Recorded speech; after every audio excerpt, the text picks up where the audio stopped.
Bonjour à toutes et à tous, ravi de vous retrouver. Voici le programme des 8 prochaines minutes sur votre chaîne d'info régionale, le journal de la rédaction ce mardi 16 juillet. D'abord vos prévisions météo.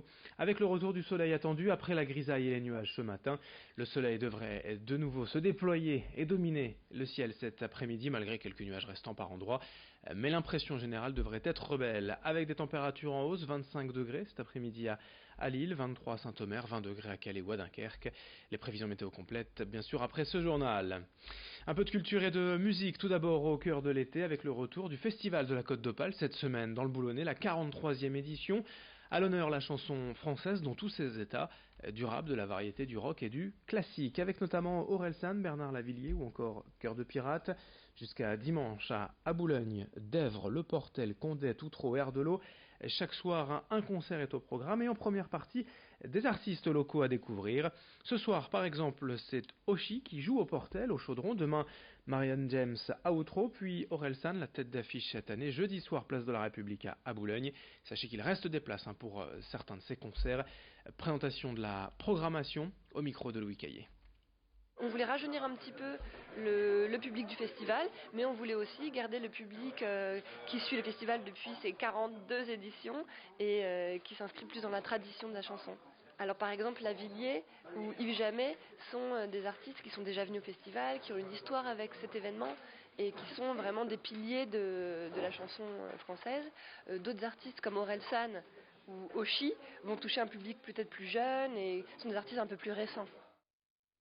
Et je vous rappelle donc qu'il reste des places pour les concerts. Ce soir Oshi, demain Marianne James, jeudi Orelsan ou vendredi Bernard Lavillier. N'hésitez pas à vous rendre dans le Boulonnais pour la 43e édition du Festival de la Côte d'Opale.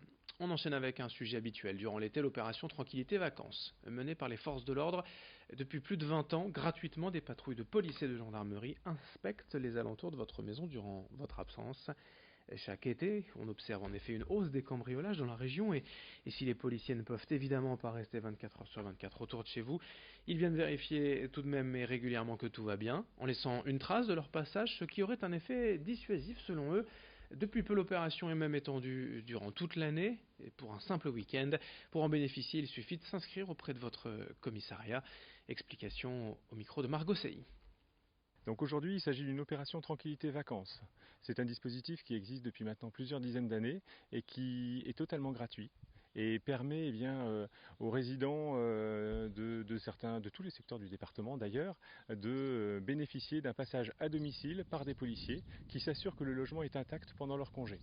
Sur simple présentation au commissariat, on remplit un formulaire, on est muni de sa pièce d'identité et il faut bien sûr se présenter 48 heures avant le départ en vacances. Si par exemple lors d'une opération vacances on constate une effraction puisqu'on bénéficie des coordonnées téléphoniques des personnes qui se sont inscrites, elles seront directement contactées et prévenues avant de s'en rendre compte une quinzaine de jours plus tard. En image également la ministre du Travail en visite sur la Côte d'Opale il y a quelques jours. Muriel Pénicaud est allée rencontrer les commerçants à Étaples, puis elle a visité l'usine Valeo, fabricant de pièces automobiles, qui produit notamment un alternateur sur deux en Europe. La ministre du Travail s'est ensuite rendue à Borainville pour découvrir une ressourcerie, sans oublier de parler politique quand même, pour évoquer déjà la campagne des municipales et soutenir les candidats locaux de la République En Marche, le parti présidentiel. À quelques mois du scrutin des municipales, une première prise de contact pour Muriel Pénicaud que l'on écoute au micro de Corentin Escaillé. Non, c'est pas une prise de température, c'est aller sur le terrain pour vérifier que les grandes réformes qu'on fait, développer l'apprentissage, l'égalité entre les femmes et les hommes, l'investissement social, l'investissement dans les compétences, il est partagé. Valeo Partage, c'est une entreprise innovante, non seulement en matière technologique, mais aussi en matière de compétences. Et donc ça permet de voir comment on peut aller plus loin pour aider notre industrie à se développer et à développer des compétences qui permettent de créer des emplois. En bref, également dans ce journal, un homme de 80 ans décédé hier à Falampin suite à l'incendie de sa maison en rue Jean-Baptiste Lebas. Le feu s'est déclaré vers 21h50 et les pompiers n'ont rien pu faire pour sauver cet octogénaire malade et qui dormait sur un lit médicalisé. L'emploi également encore et toujours avec cette session de recrutement demain matin de 10h à midi au Pôle emploi de Calais-Saint-Exupéry. L'industrie et l'alternance de nouveau à l'honneur avec plusieurs instituts de formation, plusieurs entreprises du littoral. Eurotunnel, Enedis, Arcelor auront des postes à pourvoir demain matin de 10h à midi au Pôle emploi de Calais-Saint-Exupéry. Dans le reste de cette édition ici, nous allions ensemble découvrir les secrets du Vieux-Lille en 1 heure sur la pause déjeuner. Voilà en résumé l'idée de Anna Douf et de ses midis du patrimoine. Elle vous emmène dans quelques ruelles en apprendre plus sur les secrets et anecdotes insolites du Vieux-Lille. Une visite thématique qu'a suivi Xavier Silly. Il y a beaucoup de choses sur la Grande Place, pièce du théâtre, opéra. Les Midis du patrimoine, c'est le nom des visites touristiques destinées aux habitants de la métropole lilloise. Durant tout l'été, à la pause déj, en 45 minutes, Anadou partage ses connaissances et montre à quel point on peut vivre dans une ville qu'on ne connaît pas. On va regarder, là, juste là, vous avez une espèce de petite tour pointue. Est-ce que tout le monde a déjà vu cette petite tour pointue là-haut ? C'est effectivement plus à destination des Lillois et des salariés qui travaillent dans le quartier plutôt que des touristes, parce que là on rentre vraiment dans des détails, des petits bâtiments qu'on ne voit pas, on passe devant tous les jours. Mon plaisir, c'est de le faire découvrir et de transmettre à des gens qui reviendront après avec des amis, des connaissances. Ah, tu sais pas, la place aux Oignons, pourquoi ça s'appelle comme ça ? Eh ben je vais te le dire.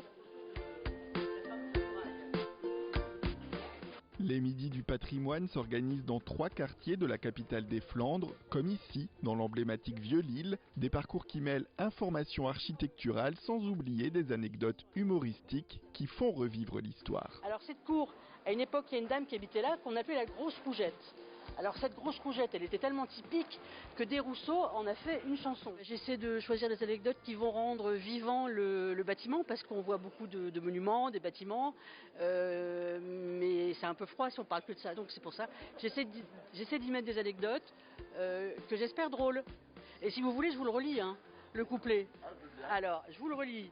Au bout d'une heurette, grosse Rougette, ça trouvait Pompette.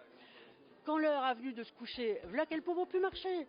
Pour m'y reconduire sur le plachette, grosse Rougette, j'ai pris une brouette. Après l'été, les Midis du patrimoine vont laisser place à d'autres rendez-vous, davantage en fin de journée, avec encore de belles découvertes à la clé.